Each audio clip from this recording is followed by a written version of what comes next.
Hello and welcome to another episode of PlayStation Pursuit.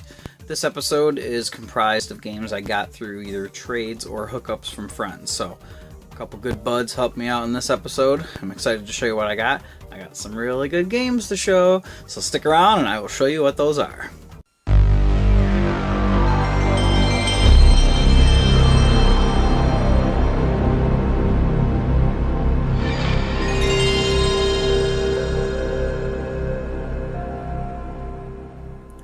So I recently sold a stack of PS2 games to my good buddy Eric Malloyd. He goes by the Humble Bumble now on YouTube. He used to be, I can't remember anymore. Wow, his name, see, his new persona has overwritten his old one. Black and Blue 19, that was his old one.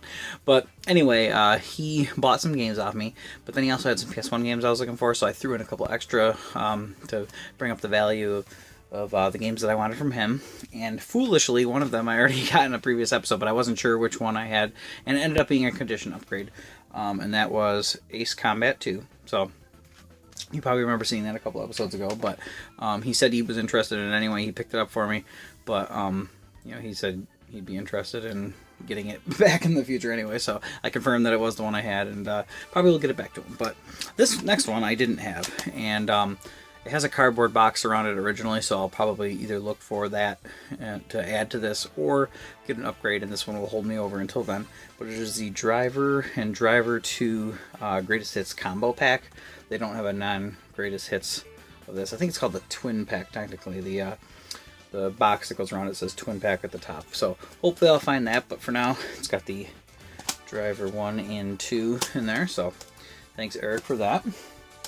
And then this one's pretty cool. So, survival horror genre. A lot of its origins trace back to the PlayStation 1 era, especially, even though there's PC roots and stuff too. One of the biggest games that pushed the genre forward was Alone in the Dark, which was on PlayStation. And then Resident Evil kind of took that formula, perfected it, and caught on, which is really I feel when survival horror became like a catchphrase, and became like a household name, was with Resident Evil 1.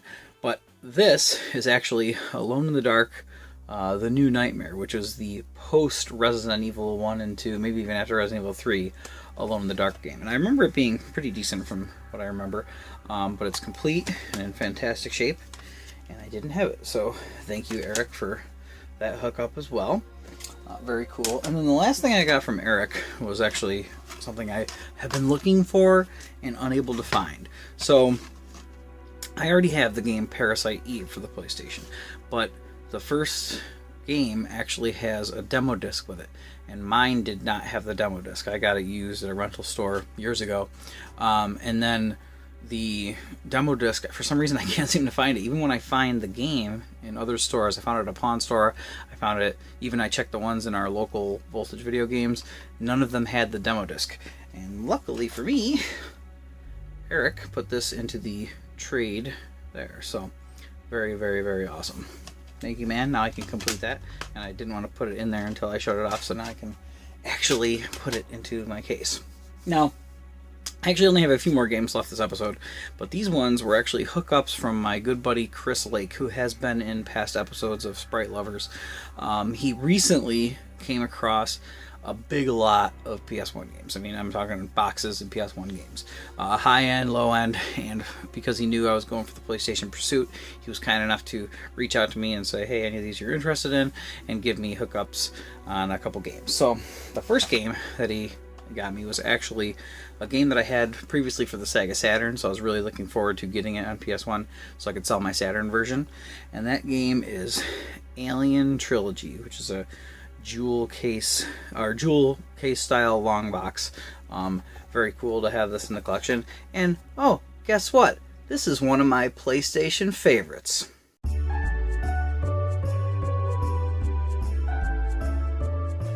So that's right. Alien Trilogy is one of my PlayStation favorites that I've actually wanted to talk about for a while, but I didn't actually have the PlayStation version. I only had the Saturn version. Now, this game is really cool. The core gameplay is a first-person shooter. It is a Doom-style first-person shooter in that there are 2D sprite-based enemies, and the backgrounds are fully 3D, and they're actually not that. I'm pretty sure they're not that fake 3D that Doom and Duke Nukem used to look 3D. I think this actually had polygon backgrounds, but it's basically a Doom clone, I would say. But it's a little slower paced compared to Doom. It's actually good though because it kind of fits the license. It has the Aliens license, and even though it's called Alien Trilogy, I feel like it mostly borrows from Aliens, the second Alien movie, and I think it has some of the enemies from the dog style alien shows up from Alien 3, and you just play as Ripley, so it's kind of like more of a solo experience. There's no multiplayer, and I don't think there's any NPCs either from what I can remember, so which are non-playable characters. I'm using shorthand that maybe some people haven't heard before, but the game is still very isolated. You feel like you're on your own, so there's elements of the first Alien movie, but I think overall it feels like Aliens. I think the opening cinematic actually has CG recreations of actual footage of landing on the planet and the base that was in the Aliens movie. So anyway, it's a really, really cool first-person shooter because the tone of it, by being a little more slow-paced and isolated,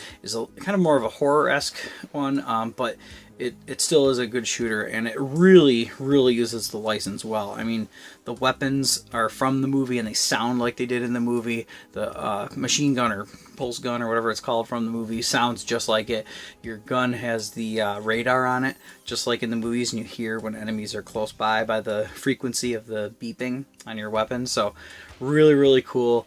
There's a good variety of weapons. There's actually flamethrower, which lets you use that in a scene very similar to the movie where there's a bunch of the eggs that hold the face hugger hatchlings, and going through with the flamethrower feels really evocative of the movie. So I think that it really uses the license well. I mean, you will see all the different types of alien creatures that were in the movies, from the face huggers, like I mentioned, the actual aliens, and there's even humans that have been captured and put up on the wall that after a while chest bursters will come out, the young aliens will come out of their chests. So I just thought it was so cool that it had all that stuff in it, and that's kind of where the Alien trilogy comes in. I feel like it's kind of got everything from the Alien trilogy in this. I don't know if there's pretty sure there's not anything like a prison or anything like that from Alien 3. I really think it's mostly like Aliens, but it's really cool. I mean, it has that feel of the Alien movies, and even when you shoot the aliens, they bleed, and if you get hit by their blood, it's acid blood, just like in the movies. So,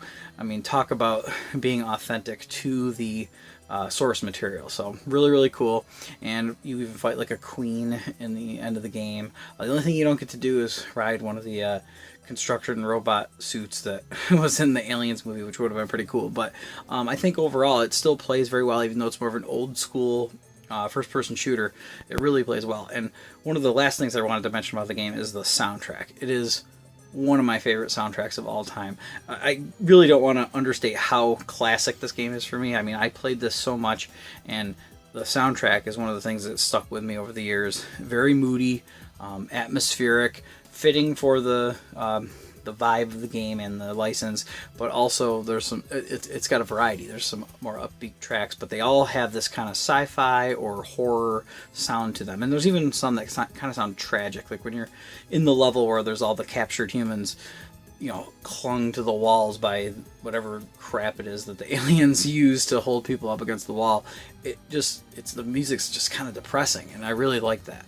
And actually, a funny side story, my dad and I, when I was a little kid, and I used to love playing this game, we also, Nerf guns were kind of the rage, and probably still are today. Kids probably like them.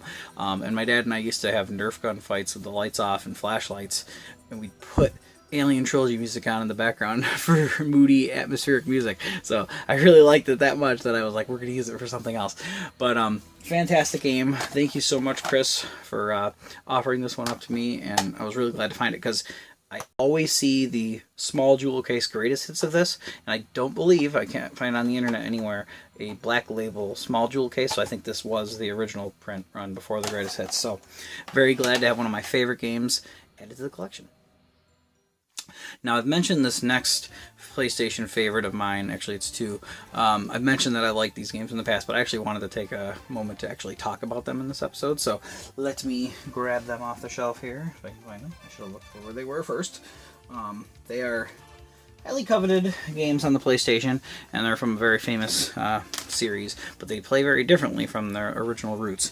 And they are the Mega Man Legends games. So I will say, Mega Man Legends 2 seems to improve on almost all fronts from Mega Man Legends 1, or Legends 1. The controls are very modern. They're dual analog, and it's really buttery smooth. The graphics, which I already liked in Mega Man Legends 1, were improved upon, and it just seems like it's a really good game overall. But I haven't finished this one, so I wanted to mention how good that was, but I'm actually going to really talk about the first Mega Man Legends. So if you're a fan of Mega Man, like the old Mega Man, this isn't really much like the old Mega Man. But what's cool is, as the most successful spin-off franchises that do come out, you want them to do something different if they are going to be a spin-off, and do it well. And I think this really nails the adventure, almost RPG-ish format very well. Really, the RPG elements are only in the fact that it has like towns, some upgrades, and lots of non-playable characters to talk with, and kind of story focused. But even gameplay wise, now the controls are very primitive because it was created before there was an analog controller and everything. They take a little getting used to, but I don't think they're poor controls. Some people say they're poor. I know Angry Video Game Nerd said I had bad controls. It's just older controls. Before games really nailed and started copying games like Mario 64, let's say, which was super influential for its controls. But you know what? I don't think Mario 64 controls would have worked in a game like this. What this has that I like is a lock-on mode, so you can run and shoot at the same time. You don't have to worry about aiming. So the controls not being as tight as Part 2 weren't a flaw in this game, because the way they designed the game to be able to lock on enemies and stuff was perfectly fine for what it was setting out to do. Now, one of my other favorite things about this game is the art style. It's a simple, almost anime-looking art style, very colorful, and I think what's good about that is that it plays to the strengths of the PS1. You don't have as much of the texture warping, you don't have as much of basically the glitchiness of an older PS1 game that tries to go for a realistic art style. This art style really lends it well to the hardware, and I actually like the way this looks better than the N64 port, Mega Man 64, which is a lot smoother, but the textures don't have as much detail and stuff. And if you can put up with the PlayStation's graphics, I think you should give it a chance, because it definitely looks really nice on the PS1. 2 improves on it even further, so like I said, so that game's even more of a looker, but this one is really good. And then another one of my favorite things about the game is, I really don't know how to describe it other than just the overall vibe of the game. The story is kind of happy-go-lucky, fun adventure, and like I mentioned, there's a lot of non-playable characters, and plus even the other characters in the story are very endearing. I mean, it's got memorable, funny scenes of dialogue, and very memorable characters with the villains and stuff, and the story's pretty cool too. And I like that it gave a personality to these characters, and I don't know how else to say it than this, but I don't watch a lot of Japanese anime, but whenever I do watch anime, I don't know if it's a mix of the Japanese culture and the fantasy nature of a lot of animes, but I always want to go to the villages that are in animes, even when it's like based on realistic Earth settings. Something about like going to the towns and having memorable town folks and stuff. I always like that about games. That's probably why I like RPGs, or towns and RPGs so much.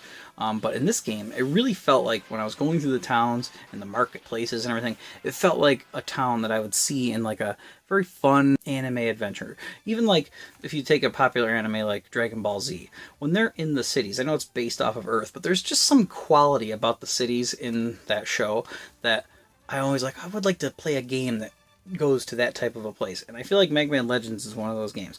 So like I said, it's kind of a weird way to describe it, because it's personally to me. Some people who watch anime more might be like, what are you talking about? But I feel like that's the only way I can really describe what I'm trying to say. I just really like going here, and the marketplace in one of the towns in this game is so cool. There's a little shopping mall, and you can go into like a record store, and there's like music and there's CDs and stuff, and you can like actually listen to tracks from various genres in there. And I just thought that was so cool.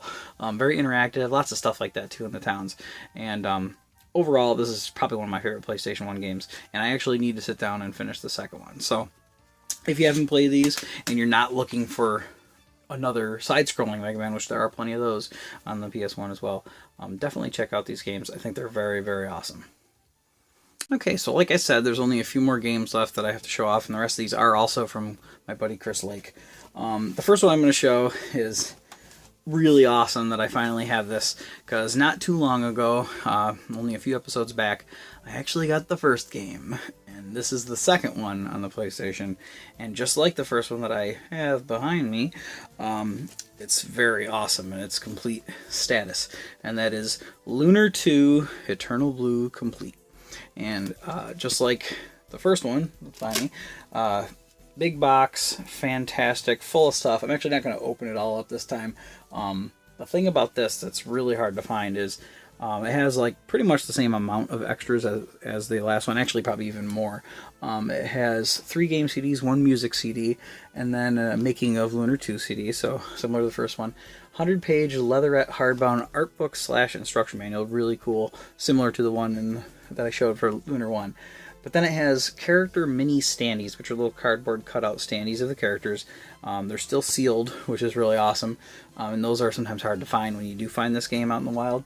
And then the hardest thing to find is the exclusive full-size Lucia's pendant. And what that is a little piece of jewelry right there. You can probably see in the center of the image. And it comes in a little felt pouch. Now, not even every one of these games, allegedly, that released had it in there. So not only is it hard to find this complete just because, you know, people misplace things over the years, but there were some copies that didn't even have it. So I haven't checked to see what disc variants I have for this, because I know this has different disc variants as well. But I'm excited to look up the rarity, see which ones I have. And eventually, like I said, I want to get all the variants, but I want to start by having one of the complete versions. So thank you so much, Chris, for the hookup on this one. Very happy to have this one so soon after getting the first one. And then there's a little more working designs from Chris. Another amazing box set. Not a Lunar game, though. And that is Ark the Lad Collection. As you can see, nice and thick, just like the other one. This one has plenty of extras as well. I'm just going to show a quick overview. Looks like some more character standees, lots of them. It has some pins, or no, I think they're analog thumbstick covers. And actually, my friend April has this, and 2 of them are the same, so I'm going to have to see what mine are like in here, because she wanted to know if that was standard or if she actually had a misprinted double the one character art. But this has 5 games on it, or 5 CDs, and a making of disc too. Whew. Man, that's a lot of games, or a lot of game and a lot of content. Yeah, it says 5 discs. It has Ark the Lad 1, Ark the Lad 2, and Ark Arena, and then Ark the Lad 3. So that's 4. Then why does it say 5 game CDs? 4 amazing RPGs, though, it says on here. But fantastic box, lots of cool stuff with it, just like a lot of working designs. Fantastic stuff that they do. So once again, Chris, thank you so much for this hookup as well. 2 really cool and highly coveted games for the PS1 taken care of off my list. And then the last game of the episode, there's a reason why I finally chose to talk about my favorite Mega Man Legends franchise. And that is because I got one of the grails for the PS1 out of the way finally. And this was very nice of Chris to give me dibs on this, because he could have gotten rid of this anywhere. And it is The Misadventures of Tron Bonne. Now, Tron Bonne is an kind of enemy character, because she is likable and kind of a friendly character as well, but technically a villain in the first Mega Man Legends anyway. This is the game where you play as her, and she has the little Lego-looking Servbot servants that help her throughout the series, and I know they're incorporated in this as well. And she also rides a cool-looking red mech suit, which, if you've ever played Marvel vs. Capcom 2, she's a playable character in that, and she actually is in the suit. But this is a very, very pricey and hard-to-find game, so I appreciate Chris letting me get it, and he actually gave me a good deal and let me lay away it, so I didn't have to really pay all up front. And it's got a cool disc. The reason I wanted to show this, there's a second disc. It's got a demo of Mega Man Legends 2. So this is complete and in great shape. And I gotta say, I might as well tell the world along with this. This is actually, there's a funny story with this copy. So a while back, Chris Lake and my buddy Oleg, Mr. Fantastic, who's been in here before, and his brother, and actually Chris's brother Johnny, and I actually think maybe Grimsy42 was along for this trip too. They went to this store in the Albany area that they, at the time, was a newly found store, and Chris got a copy of this game for under its value. And then behind the counter, he saw another copy, so he asked about it, and it was really scratched up, or it looked really scratched up, and he asked, what about the other one? They're like, oh, it's really damaged. And he goes, well, I'll still take it. And so they're like, all right, $20. And they gave him a second copy for just $20.